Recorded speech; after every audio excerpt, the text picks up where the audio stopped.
Welcome to another episode of VNture podcast, your weekly source of visual novel goodness. I am Amar, and together with Tauros, we shall venture into another discussion about VNs.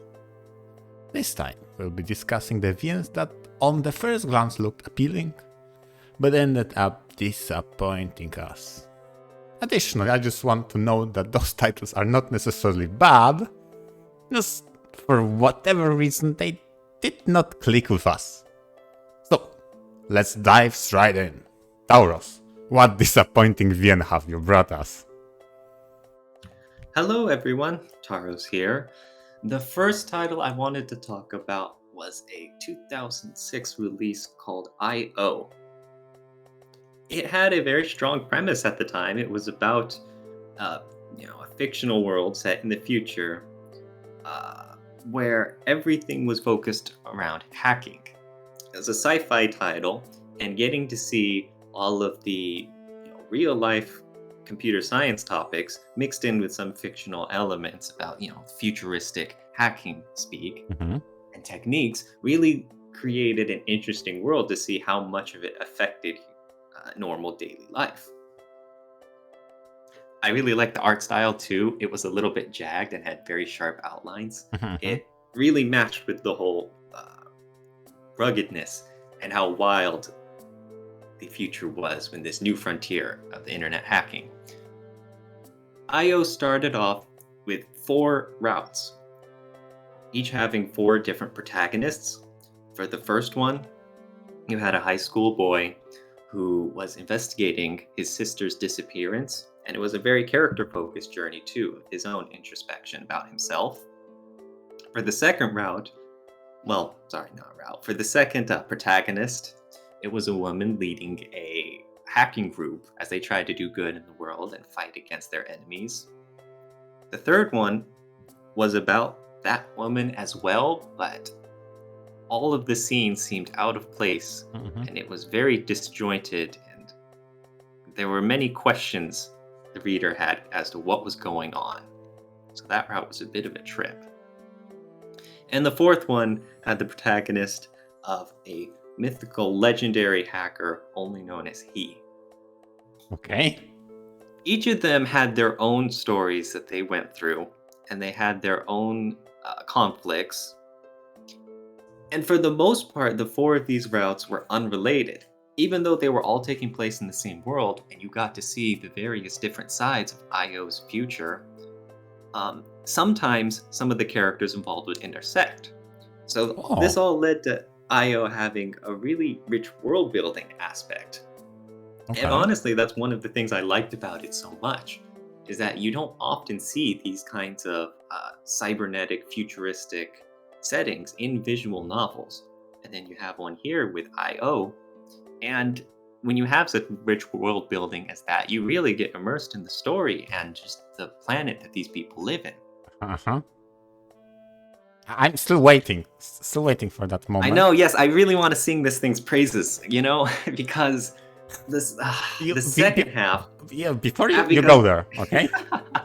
Yeah. I just want to say my perspective as a person who is, when it comes to cyberpunk, as a atmosphere, theme, whatever you can call it, I'm more interested in cyber than punk. So given your explanation talking about hacking and also you mentioning, I need to know what's wrong. Because so far my only question was, what made you pick it up? Yeah, honestly, this sounds like something you would really like, MR. But as for me, the problem is, after these 4, routes conclude, roughly halfway through the story, the rest of the VN just gets so unfocused. Oh. It loses track of just what it's trying to tell. I mentioned earlier that the 4 routes and the 4 protagonists, each with their own stories, were great character journeys too, especially with the first one about the high school boy. Even though he's going out and, facing danger in the world and investigating his sister's disappearance, much of it is focused on himself and how he's trying to process this and what the various ways he's addressing his own fears. And so it's very much a character journey, and the whole route is focused on that. And it leads to a very, I guess you could say, tightly knit and focused story. But then you get halfway through, and so much of IO just seems to get slapdash. Huh. You start wondering, like, wait, what are these characters doing? And wait, what's the point of everything going on? I mean, I don't want to get into spoiler territory too much, Sure. but you know how I've been describing the world building of this Yeah. whole cyberpunk, futuristic, hacking world it's set up? Yes. Halfway through, this kind of starts blending into the background. Oh.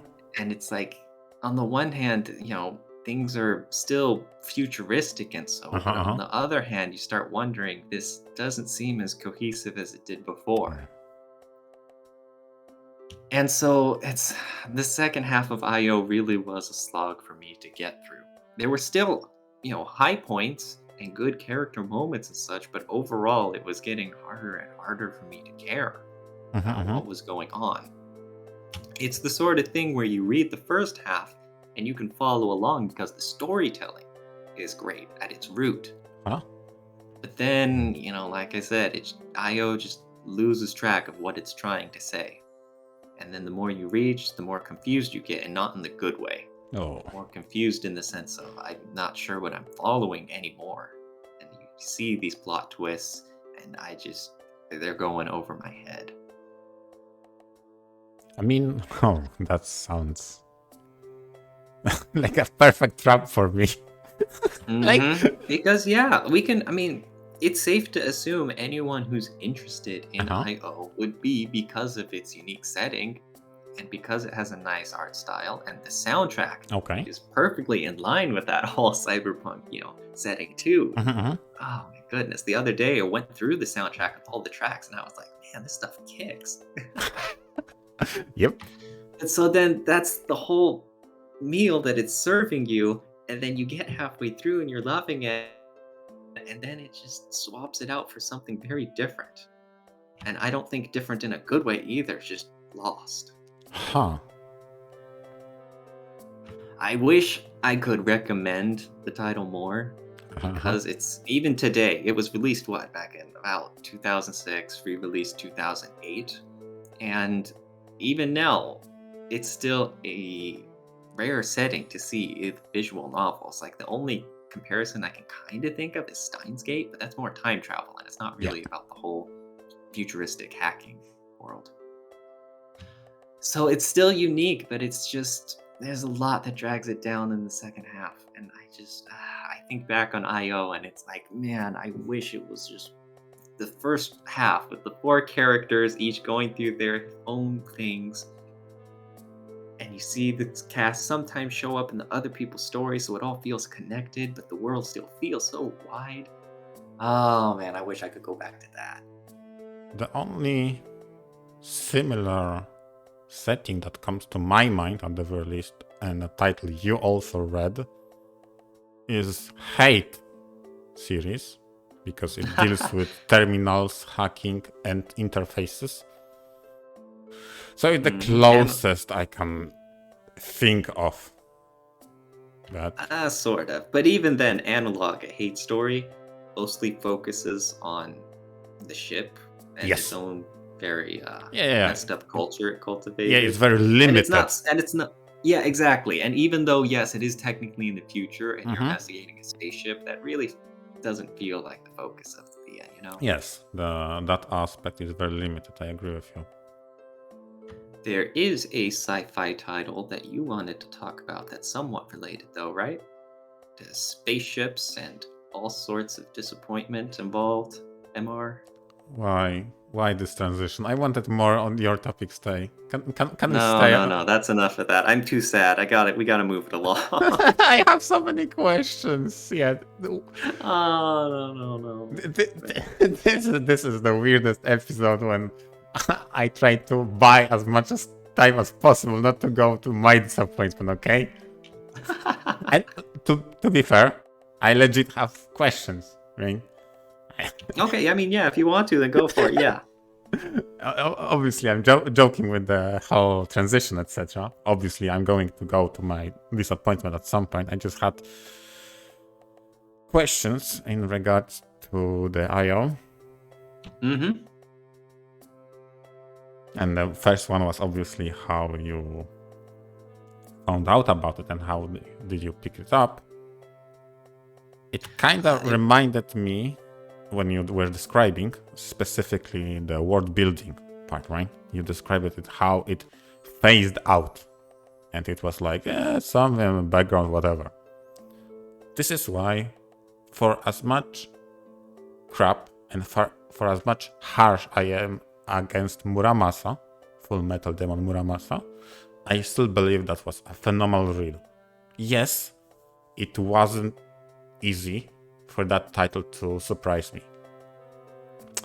Out of the major plot twist, maybe I was surprised twice. But I figured out a lot from that game. But holy hell, it was consistent. It had a very interesting premise. It stuck to it. And even the world building, the aspect of how omnipresent the idea of a mech suit was in that game was everywhere. Everybody knew about it. Everybody feared the might it allows. And every industry catered toward it existing. And it was consistent all across every stage. So when I hear you describe the game that starts with that, but slowly over time phases it out, I'm like, maybe it's not easy to keep a part of world building relevant. I get that. But I know from experience reading all those titles that keep it relevant, that holy hell, it pays off. And again, I have Muramasa as the most recent example, but even Venus Blood, the titles I've read before, each of them had a world building gimmick that was relevant throughout the entire experience. Yes, the character could manipulate people with hypnosis, that was the latest one, Hollow, and it was very relevant that he could manipulate people till the end of the game, even if some factions introduced countermeasures. Doesn't matter, it was still relevant, it was still revolved around that. And the entire realm, the entire world, built upon a infrastructure of, I mean, it was the classical demons from the West. It was still relevant because hierarchy of higher ups screwing people beneath them in a very extreme scenario, as demons tends to have, was still relevant regardless of how many times you tried to abolish that hierarchy. Again, very consistent across the entire read through. So now, going back to IO, I hear about the story about the futuristic setting, about hacking for whatever reason those characters need to. Obviously, you're not going to spoiler territory, I get that. And I now, in my mind, I imagine them starting on a journey to being a hacker, and by the middle point, they become, I don't know, just a middle schooler with high school drama. And the hacking aspect just phased out completely. Again, that's my... You're thinking too logically. Okay, that's even... Oh my... That's even scarier. Oh boy, no, because I also want to mention that IO has a lot of emphasis on sci-fi topics as well. Like you do see Schrodinger's cat. I see. You also see some questionable quantum physics and time manipulation stuff. Oh god. And what? Some people love that stuff. I'm impartial to it. I don't mind either way or not. But like I said, the way that IO really went off the rails of what was working for it really left a bad taste in my mouth. Now that you said so, I'm going to say it, okay? I'm going to mention that title. Zero Time Dilemma. Haha, yep. You actually asked me why I got into it. and it's actually not because of the world building. I'm not that big a fan of it. Okay. I was on a server with a bunch of other cool peeps that was designed for not the creators, the scenario writers for Virtue's Last Reward, the Infinity series, Root Double, and one of them, Akazawa Takumi, also worked on IO. Ooh. So it was a part of me, loving the Zero Escape series, and me having read through all the Infinity stuff. I did a read through in my channel with one of the English translators, Ace. Holy hell. I was super happy for that. He was awesome. And so that's where a lot of my enjoyment from IO came from, to be honest. It was a group read through in my read through channel. Huh. Many good memories. That's very interesting. But please, I don't want to go on another tangent because now I get interested in how a read through would look like, even. But without further ado, without buying some time, now it's my disappointment. And yes. Yeah, let's kick it over to you, Amar. I'm sure you've got a lot to get off your chest. No, Yes, I don't have much to get out of my chest because and again, maybe I should make a preface of how I approach games I didn't like. I tried not to dwell on them.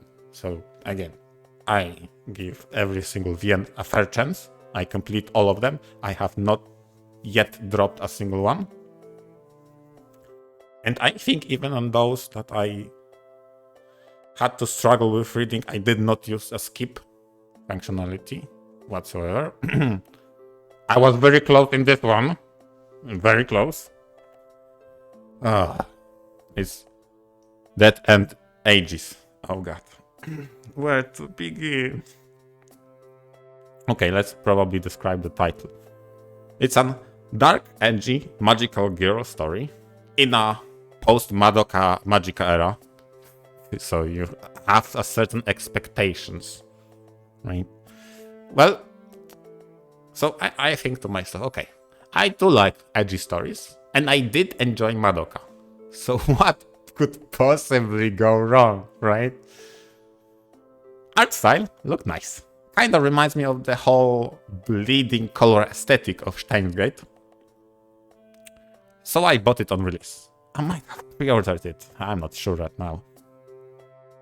So naturally, it went immediately to the backlog. As all things do. But when the time came, I went straight ahead and dived into the prologue. I have not read anything about that title since the time I bought it till the time I played it. I forgot the premise, mostly. I just remember it was magical girl something. Okay, but let's go into the prologue. The prologue was so good. And I know how it starts. It starts exactly like you described your title, okay?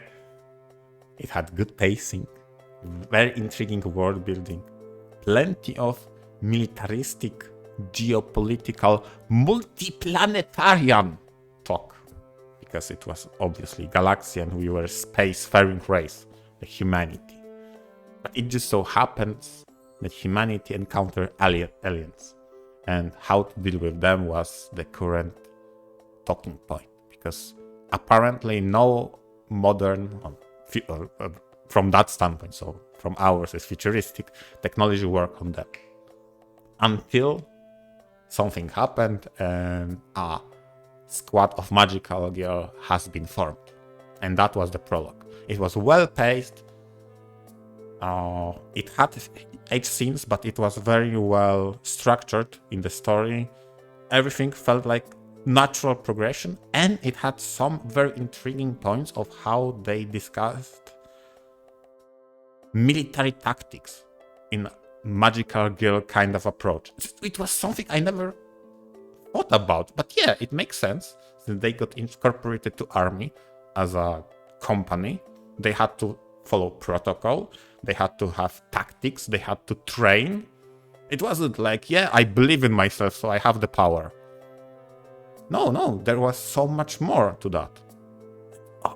I was shocked, yeah, that would be my thing. Okay, And I'm pumped. I am hyped. Let's do this. Let's read the normal, the full release.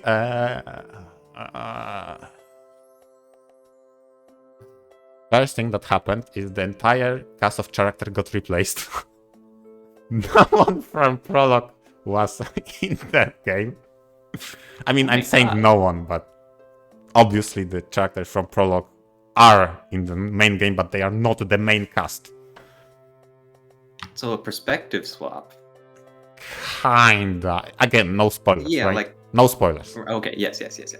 But from my perspective, the new cast was a downgrade, in addition to having absolutely no attachment to them, because I had attachment to the previous trio that was really cool.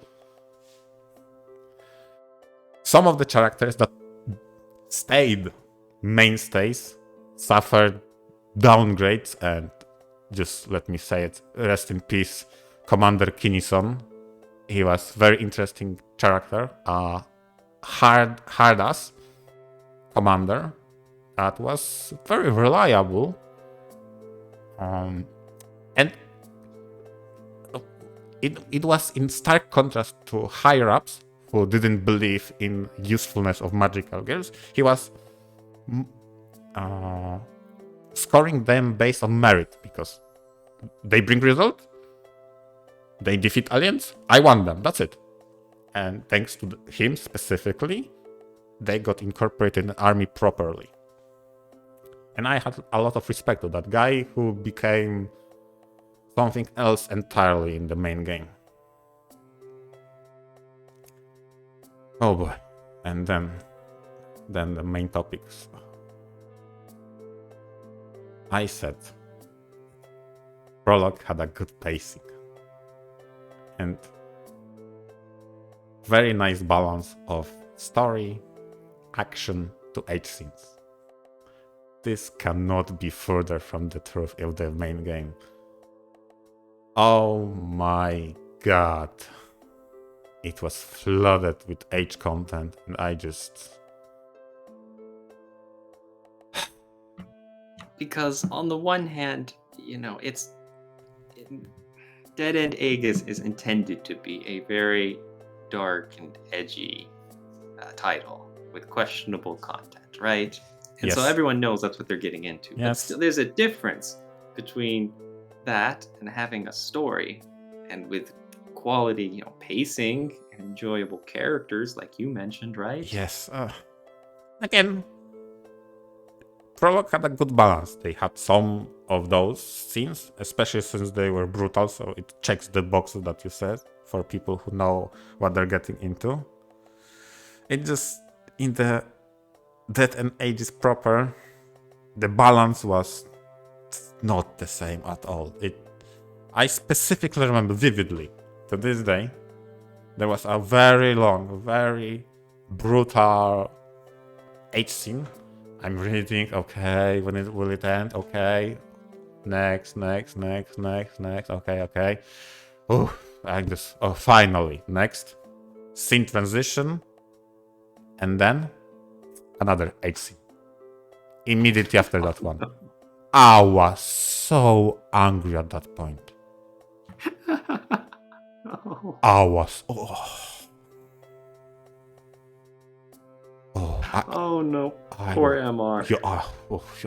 I needed to stop at that point because I was angry.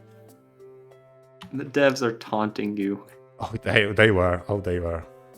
Especially since the idea of military, idea of training, idea of strategy fighting aliens was still something that existed.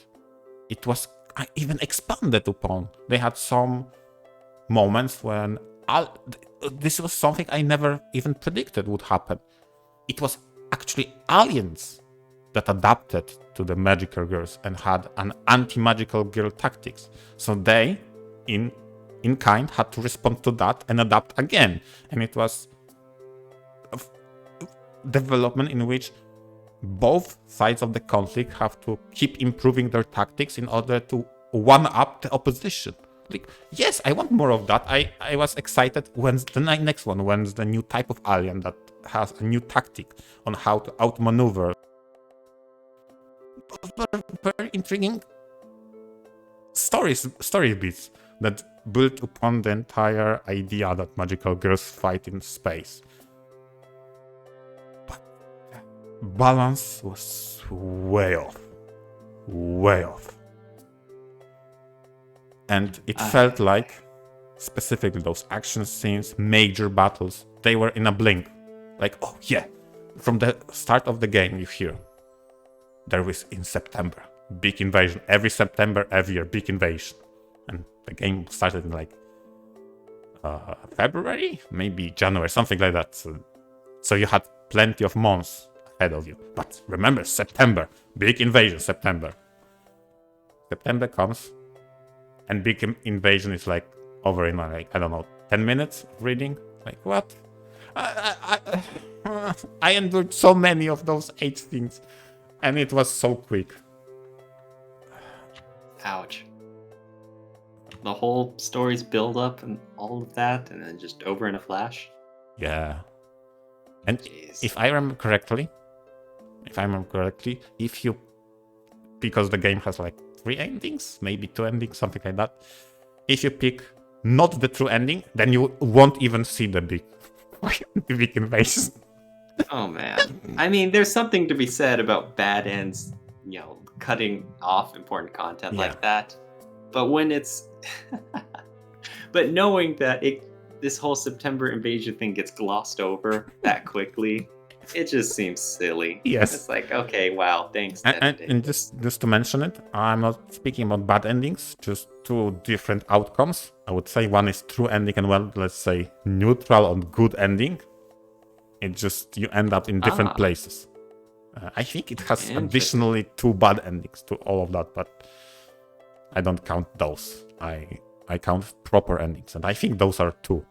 And whether or not you participate in the major invasion is the divisive point. Okay.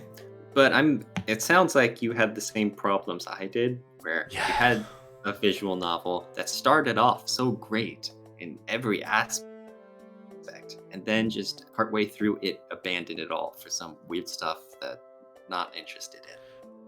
Well, not necessarily abandon, because I think the core things that I like kept going, and it was consistent.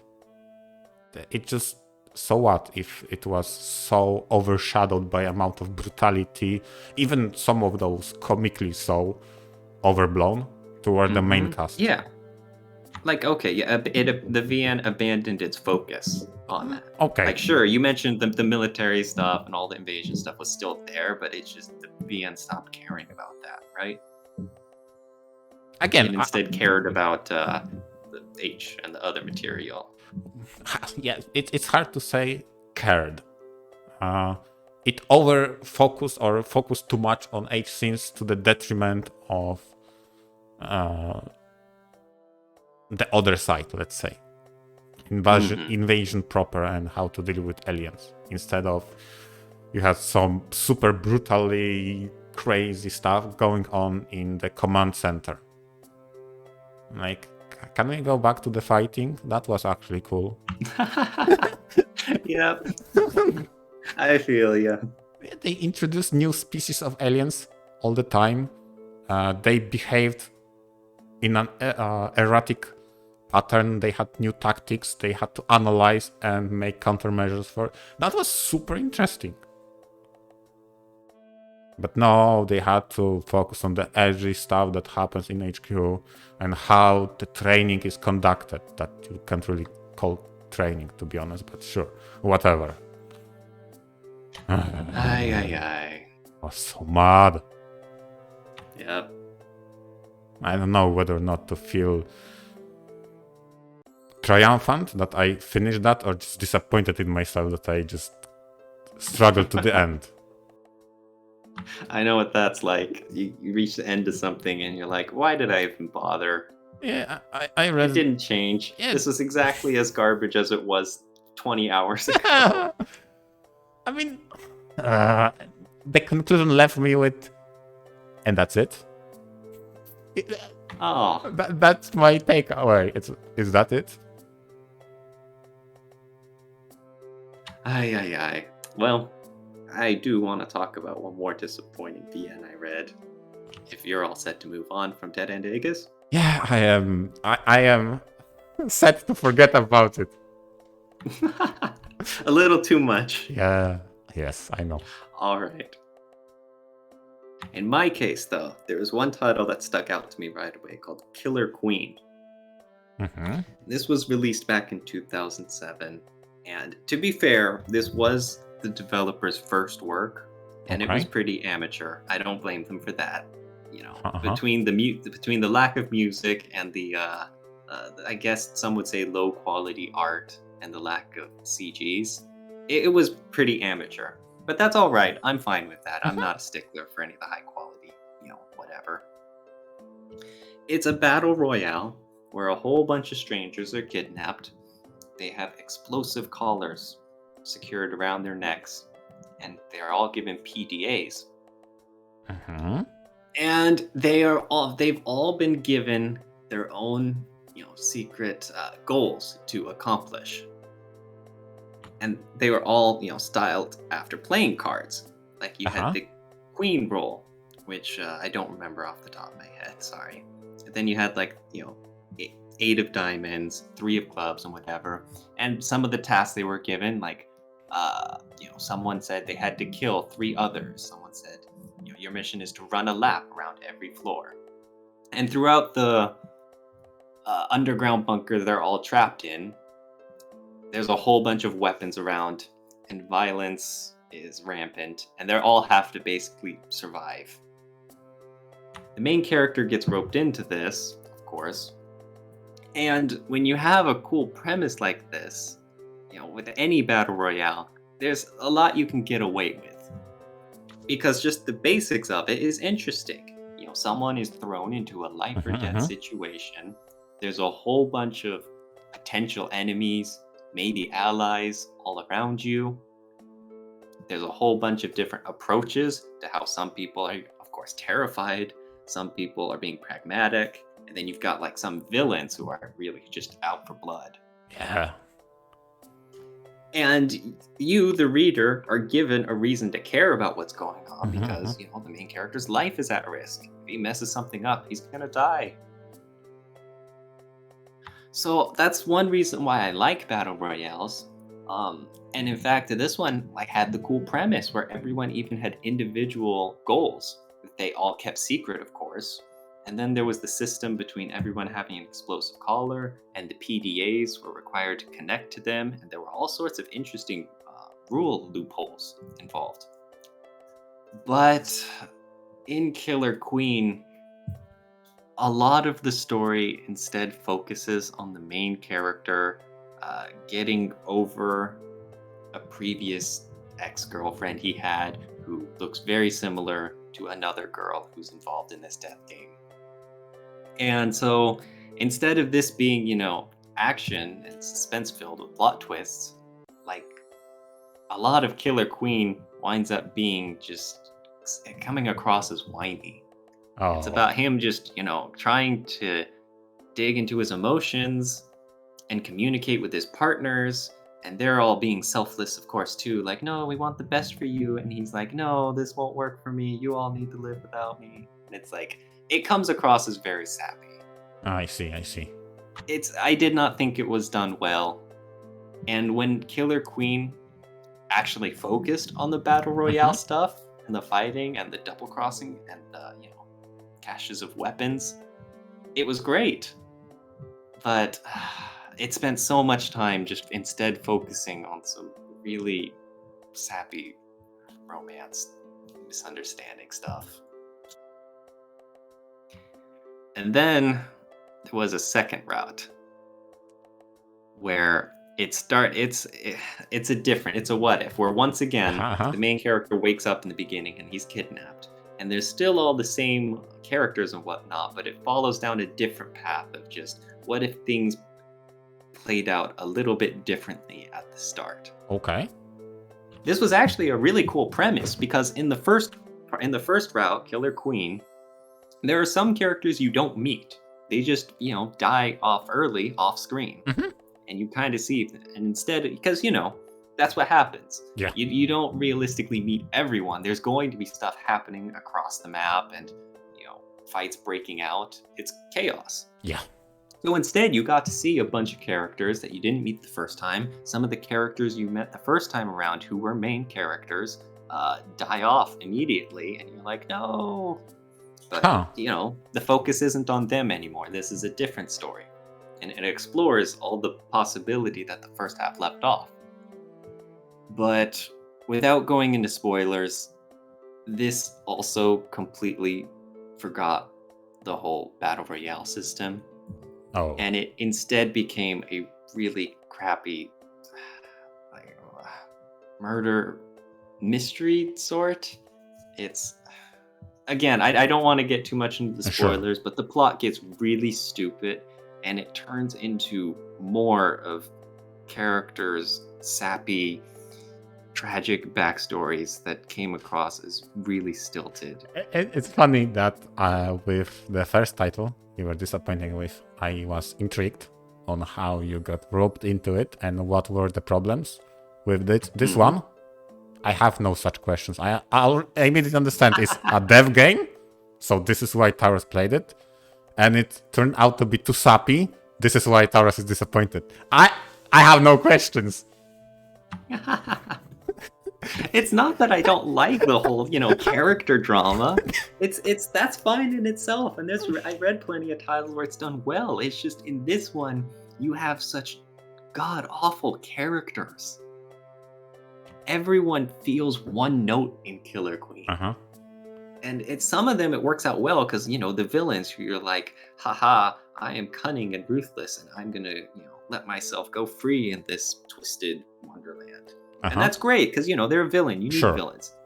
But Yeah. then you have like the main character and the supporting cast and they just repeat the same talking points the entire time. And you're Oh, like, God. oh my God, this is just running in circles. Please stop. That's how it felt for a lot of Killer Queen. And then, the second half was dumpster fire, awful. And I don't want to get too much into spoilers because I'd be ranting a lot more. But just Yeah, I got there it. were some twists that were extremely dumb, and I had no sympathy for many people. Whoa. Oh, God. Oh well. Yeah. But the developers, Uh-huh. they've actually, I'm not too familiar with its history, but they've remade Killer Queen a few times. Huh? And, built off the premise they had with new characters and stuff. And I hear those are very well received, so they're not translated, but at some point I'd love to check them out. So it's good that the development team, continued off this cool premise.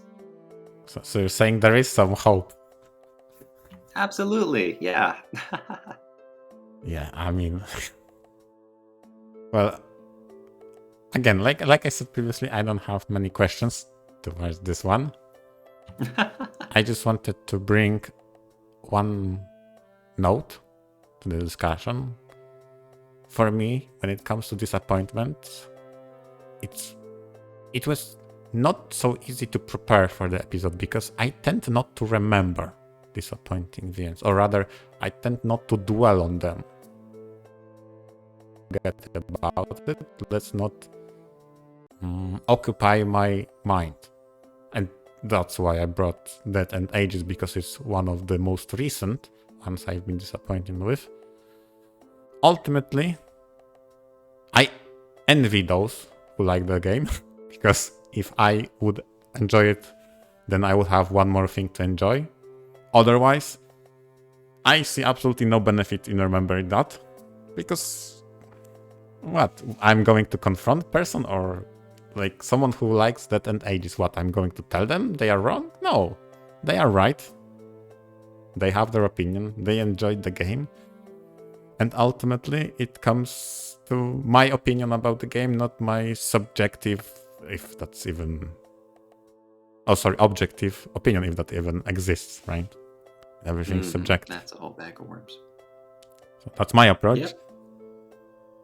There are plenty of, I know, several people who like IO and Killer Queen, and I understand why. And it's like, hey man, you had a blast with it. Good for you. You had a lot of fun, and I'm a little jealous of you too that you read something and you enjoyed it for that much.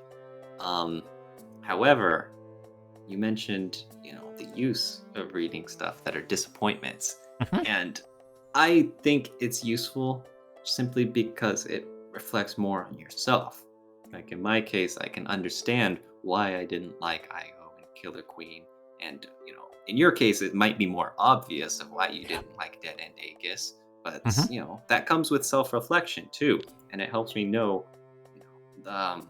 some of the aspects of a visual novel I like, and what to look for more in the future, and what to warn people of when people ask for my opinion about these titles.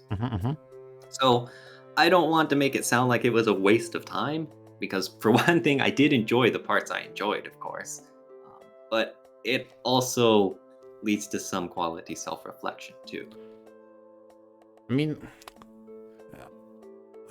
not to say I don't, let's say, take lessons from the picks that I didn't like, right? Because obviously that's something I do. I mean, those are not cheap. All VNs cost money, so if I can trim down what I don't like so I don't buy it, then better for me, right? That's one thing to keep in mind. The other is, like you mentioned, I also enjoyed the parts I did enjoy. It just so happens that it was 5% of Dead End Aegis. I'd rather be the larger percentage, if possible. So this is still continuous improvement as much as it's possible, given my strategy of going blind as much as possible. Because I can have the best strategy, the best taste, meaning what I look for, but it comes crashing down if I don't check for that, because I want to keep it blind and don't want to spoil myself. Yes. So, And with that, that'd be a good point for us to wrap up today's episode. Exactly. Thank you, everyone, for listening. I hope you all enjoyed hearing about our tales of relative disappointment with the hobby we love. Yeah, and we hope you suffer as little of those disappointments as possible. With that said, thank you for listening and have a good day.